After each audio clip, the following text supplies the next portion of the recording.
गांजा फूक के आते हैं और कहते हैं कि देशवासियों, मैं 2 करोड़ नौकरी हर साल देने का काम करूंगा। इन्हें शर्म नहीं आता एक साल में जो है कि 1 लाख तक नौकरी नहीं दिए और ये जो है कि हर साल 2 करोड़ नौकरी देने का बात करते हैं। तो मैं निवेदन करता हूं इस जनता से, भोली भाली जनता से, कि मेरे दोस्तों, मेरे मित्रों, मेरे भाइयों, ये शब्द उसका है, याद रखना। मैं कह रहा हूँ, मैं किसी का नाम नहीं ले रहा हूँ।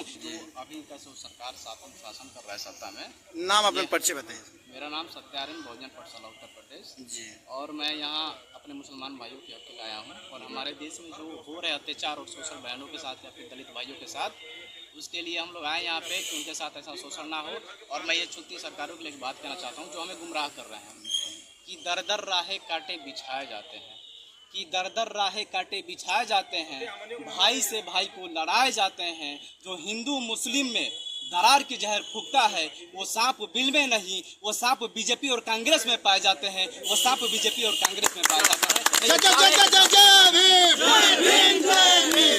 और ये लोग, इन्हें लगता है कि हिंदू मुस्लिम कर करके भाई भाई को बांट देंगे, इन्हें दूर कर देंगे, इन्हें अलग कर देंगे। तो ये गलतफहमी में है, क्योंकि बाबा साहब के वंशज गुमराह नहीं होते हैं। आने वाले जो साल में 2026, 2027, 2029 में इन्हें दिखा देंगे कि हम बाबा साहब के वंशज हैं, हमारे कारवां रुकने वाले नहीं है। और ये भाई भाई को लड़ाई का काम छोड़ दे, नहीं तो अगर फसल लगी है, अगर उसे नहीं काटा जाता है तो समय आने पर वो फसल वैसे नहीं रहेगी, वो खुद गिर जाएगी। तो याद रखो, जब तुम्हारी फसल गिरेगी और हमारी फसल खड़ी होगी तो तुम्हारी हालतें खराब कर देंगे। तुम्हारे बीज तो बीज, तुम्हारे नस्ल भी पैदा नहीं होंगे इस देश में, इस बात को याद रखना। और बाबा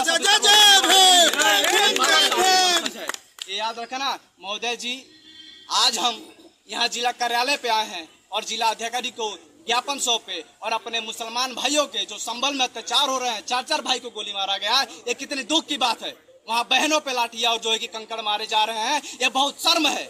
ये लोग हिंदू मुस्लिम करके मस्जिद बनाने के लिए और 12,000 की लाइटिंग बनाने के लिए दिखाते हैं कि हम देश में जो है कि नंबर 1 काम किए हैं। इनसे कहो कि देश की हालत देखो, ये सरकार जो शासन कर रही है अभी, इनको शुद्ध बोलने तक नहीं आता है। इसमें टोटल गांजा फूकने वाले लोग हैं, गांजा फूक के आते हैं और कहते हैं कि देशवासियों, मैं 2 करोड़ नौकरी हर साल देने का काम करूंगा। इन्हें शर्म नहीं आता एक साल में जो है कि 1 लाख तक नौकरी नहीं दिए और ये जो है कि हर साल 2 करोड़ नौकरी देने का बात करते हैं। तो मैं निवेदन करता हूं इस जनता से, भोली भाली जनता से, कि मेरे दोस्तों, मेरे मित्रों, मेरे भाइयों, ये शब्द उसका है, याद रखना। मैं कह रहा हूँ, मैं किसी का नाम नहीं ले रहा हूँ, मैं एक बहुजन समाज का हूँ, मुझे बोलने का हक है। बाबा साहब डॉक्टर BR अम्बेडकर दिए हैं। कुछ लोग आए थे जो दिखाए थे हम संविधान बचाएंगे, कुछ लोग आए थे बोले थे कि बेटी बचाओ बेटी पढ़ाओ, लेकिन पढ़ाओ में बोला था पढ़ाओ नहीं, बेटी बचाओ और बेटी पढ़ाओ का नारा दिए थे और देश में बेटियों की हालत खराब कर रखे हैं।